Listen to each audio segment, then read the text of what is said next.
Every time a guitarist picks up his instrument or a pianist sits down behind the keyboard, they're training their ears, not only to hear rhythms, but to hear melody and harmony. And it's no mystery that drummers are deficit when it comes to tonality. The question is, what do we do about it? My objective is to convince drummers that it's worth the investment of time and energy to become tone-wise. Look, we're in an era of choice where diversification is the order of the day. It's all about skills. The more you have, the more apt you are to succeed. Being a drummer is cool, but being more than that's cooler. When I hear drummers say, I'm a rhythm expert, I'm a rhythmatist, you know, I don't need to know about melodies and harmony. Oh man, missing the boat. Want some examples? Legendary Jack DeJohnette plays piano. Marco Minimum plays guitar. Vinnie Colaiuta writes his own stuff. Terry Bozzio. Phil Collins, talk about diversification. Then there are the instrumentalists that play drums as a secondary instrument, like the famous Chick Corea keyboardist. Paul McCartney, oh forget it. He does everything. Being tone deaf is like washing your car and not doing the windows and the wheels. Come on, man, it's time to get the job done.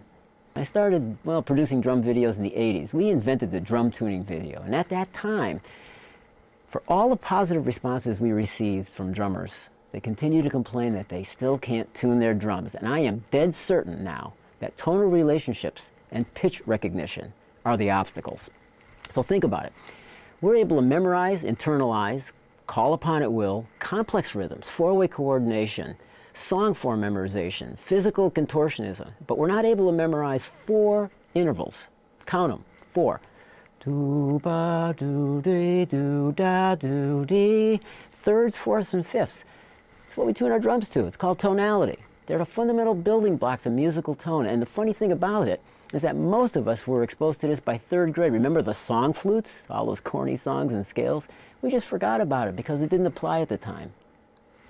So I've come up with this technique I call tonal tuning. And here are the benefits. Strengthens your connection to the drum set, richens that. That, in turn, impacts your audience in a positive way. There's the whole science behind that I'm going to talk about. And if for no other reason, it's just great ear training. Singing is natural. It's convenient. You can practice anytime, anywhere. And I got to admit, I'm not especially talented at this, but I've always been willing to work hard at it because I intuitively knew that it is worth it. And if I can do it, you can do it. So let's go on now to Sing Part 2 Lessons. Next to singing, I suggest playing a secondary instrument like piano or guitar. You know, piano's more visual, it's easier to learn, but guitar is very convenient, it's mobile. You want to put some serious thought into this before investing your time into it. Combine that with singing, man, that is the boogie. Now hear this. A. Let's identify a pitch in a drum, okay?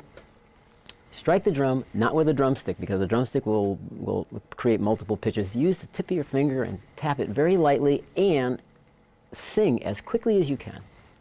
Ba, ba. Now that's what I hear. But how do I know that note is right? And not only that, how do I know what note it is? Okay, you need a fixed pitch instrument, you know, at your disposal, like a keyboard. Guitar can't depend on it. It could be out of tune. So I use a guitar tuner because it's nice to have around the drum set. This is my Planet Waves. It's my favorite. It's got 3 or 4 octaves of notes on here. Hit the drum, match the pitch, and it'll check my accuracy. Ba. There's the A. Ba. Da. That note is D in that drum. Okay, let's go to intervals.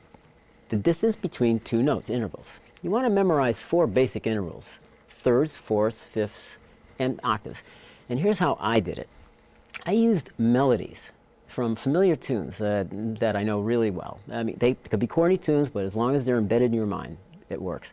Halls of Montezuma. Everybody knows Halls of Montezuma. Ba, ba, ba.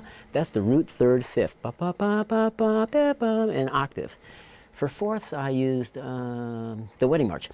Boo da da da. I can sing it in any key. Do da da da. All right. Minor thirds. I used Greensleeves. Boo be da da ba da da. That's the minor third. You got the idea. You know, just pick tunes that you're really familiar with. Now, it's proven that certain intervals and chords, they stir emotions, they evoke feelings. For example, major and minor thirds.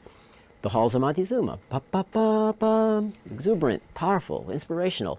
Greensleeves, boo ba doo dee, melancholy, makes you feel sad. It changes your facial expression even. It's powerful, powerful stuff. And this is why I believe in it, in creating a tonal drum sound. It's effective, and intuitively people are drawn to it. Many people say to me, Gatzen, your drums sound great. And I say, no, my drums just sound musical.